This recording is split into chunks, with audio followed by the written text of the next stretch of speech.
فی الحال جو حالات ہیں ابھی پوری دنیا جس کی طرف آج متوجہ ہے وہ ترکی اور سیریا وغیرہ کے ملک شام کے زلزلے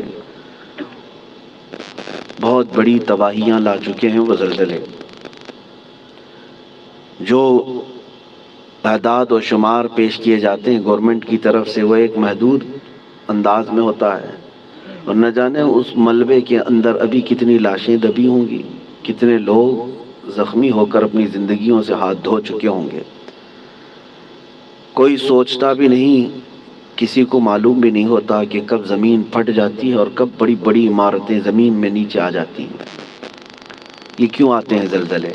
اسی پر میں تھوڑی سی بات آپ کے سامنے رکھتا ہوں۔ وہی آیت میں نے آپ کے سامنے پڑھی 21ویں پارے کی۔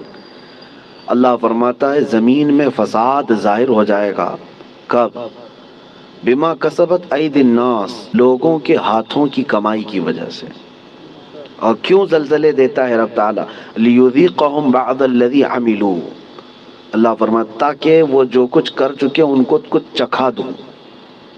اللہ تعالیٰ فرماتا ہے لیذیقہم، تاکہ ان کو چکھایا جائے جو کچھ بھی وہ کر رہے تھے۔ محدثین بھی اسی بات پر اتفاق کرتے ہیں۔ میرے آقا صلی اللہ تعالیٰ علیہ وسلم نے بھی ارشاد فرمایا زمین میں زلزلوں کا آنا، طوفان کا آنا، سیلاب کا آنا، یہ اللہ کے عذاب کی نشانیاں ہیں۔ اللہ تبارک و تعالیٰ کے بڑے عذابات میں سے ایک آیت تو آپ مشہور سنتے ہوں گے، اذا زلزلت الارض زلزالہا، پوری سورہ ہے زلزال۔ زلزلہ کس کو کہتے ہیں؟ جھٹکے۔ آپ کی نظر میں تو صرف ارتھ کوئک ہے، اور سائنٹیفک اعتبار سے اس کو کہا جاتا ہے زمین کی نیچے کی تہیں جو ہیں، پرت، پلیٹس، جب یہ آپس میں ہل جاتی ہیں تو زمین پھٹ جاتی ہے۔ اندر لاوا ہوتا ہے زمین کے اندر، وہ ابل رہا ہوتا ہے، اور یہ پلیٹ جو ہے ڈس بیلنس ہوتی ہیں تو زمین کے اندر دراڑ آ جاتی ہے۔ سائنٹیفک اعتبار سے ان کی تحقیقات ہیں۔ ہزار سائنس جو ہے ترقی کر چکا ہو، لیکن یہ بھوکمپ، ارتھ کوئک، ان سب کے آنے سے پہلے وہ کبھی خبر نہیں دے پاتے۔ ہو جانے کے بعد وہ بتاتے ہیں کہ کتنے مقدار کا زلزلہ تھا، کتنا تیز جھٹکا تھا، اس کو ناپ کر کے تو بتا دیا جاتا ہے، لیکن جو ہلاکتیں ہیں اس کو بچا نہیں پاتے، نہ ہی سونامی کو، نہ ہی زلزلوں کو۔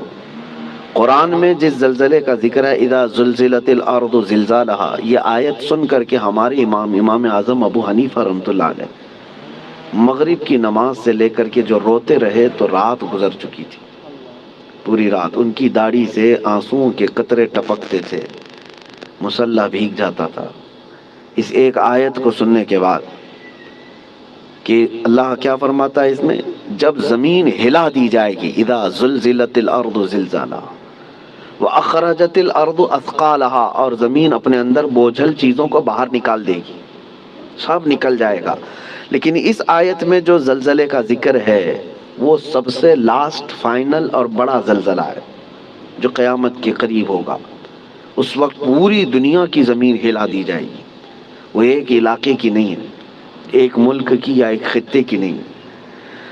اس سے پہلے مفسرین فرماتے ہیں کہ قیامت آنے سے پہلے بہت زلزلے آئیں گے۔ اب حدیث رسول میں آپ کو سناتا ہوں، امام بخاری رضی اللہ تعالیٰ عنہ نے اس حدیث کو اپنی بخاری شریف میں نقل فرمایا۔ اللہ کے حبیب صلی اللہ تعالیٰ علیہ وسلم نے ارشاد فرمایا جب امانتیں ضائع ہونے لگ جائیں، زنا عام ہو جائے اور گانے بازی کی کثرت ہونے لگ جائے، حضور پاک صلی اللہ علیہ وسلم فرماتے ہیں زمین میں زلزلوں کی کثرت ہوگی، ہر جگہ زلزلے آنے شروع ہو جائیں گے اور قیامت قریب ہوگی، ایک زمانہ دوسرے زمانے سے نہایت قریب ہو جائے گا۔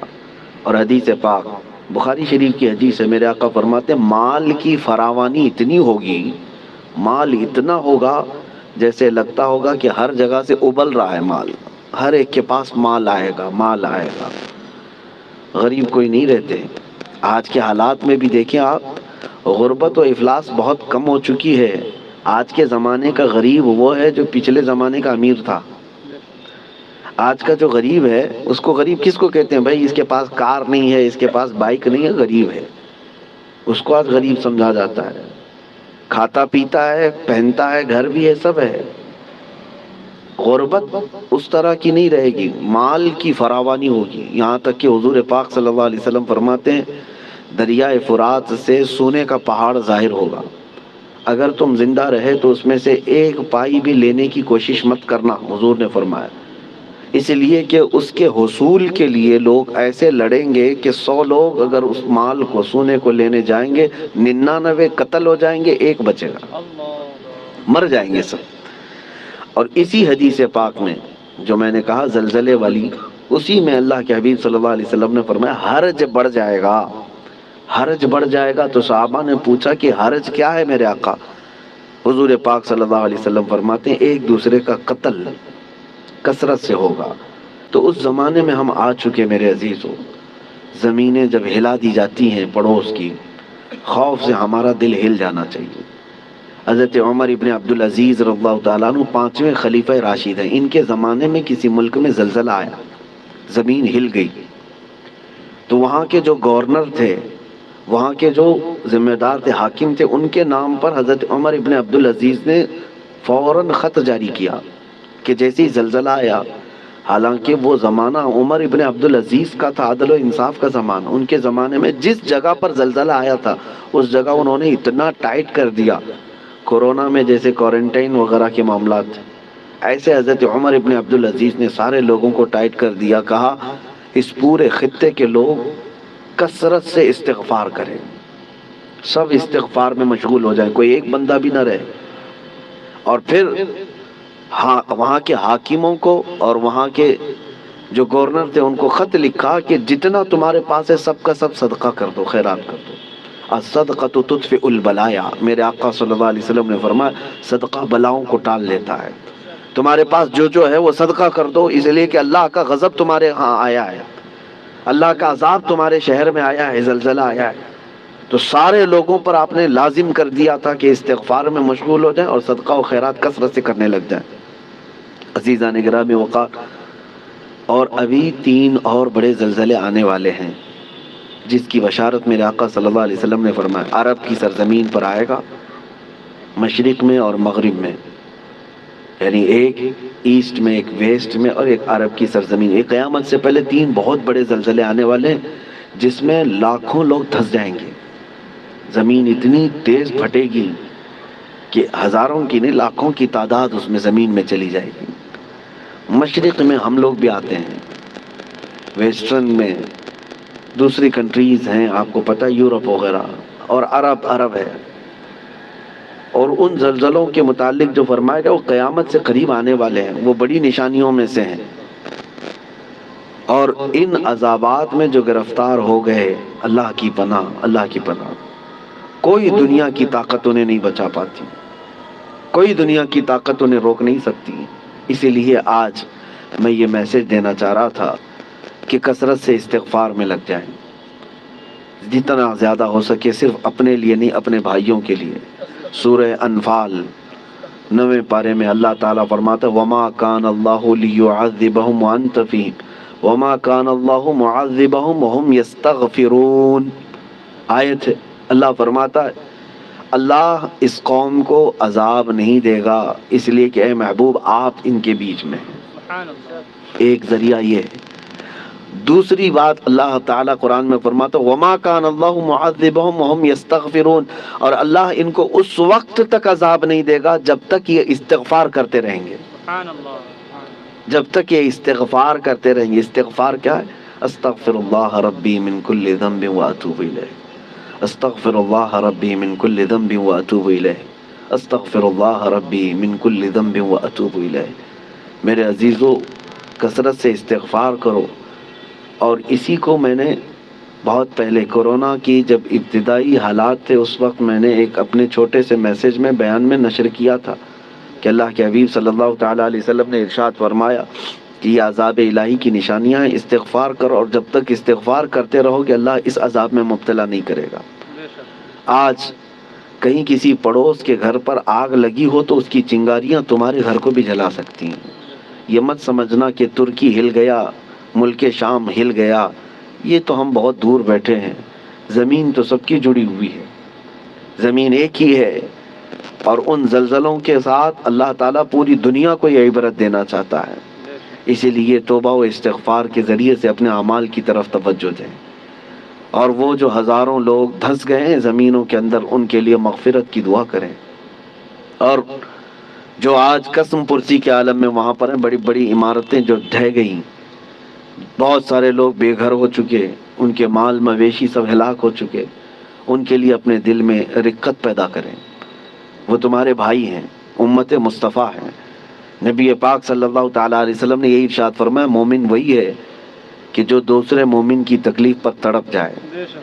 مثل المؤمن کمثل جسد اذا اشتكى عضو تداعى له سائر الجسد بالسهر والحمى.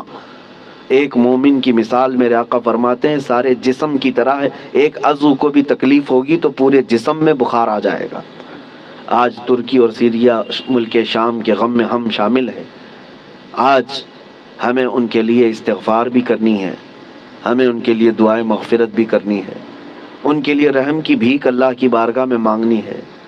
میرے عزیزو، تنہائی میں اللہ تعالیٰ کی بارگاہ میں روتے گڑ گڑاتے مانگے. یقین جانو کہ آج اپنے بھائیوں کے لیے دعا کرو گے تو کل تمہیں کوئی مصیبت آئے تو ساری دنیا تمہارے لیے بھی دعا کرے گی، اور اللہ تعالیٰ دوسرے مومنین کے دلوں میں تمہارے لیے رقت پیدا کرے گا، تمہارے لیے رحم پیدا کرے گا. ان غریبوں کے لیے، ان قسم پرسی کے عالم میں موجود لوگوں کے لیے دعا کریں. میں آج کی اس محفل میں بس اتنا ہی کہنا چاہتا تھا، اور آیت کریمہ پھر ریپیٹ کرتا ہوں. اللہ فرماتا ظہر الفساد فی البر والبحر. فساد ظاہر ہو گیا خشکیوں میں اور سمندروں میں.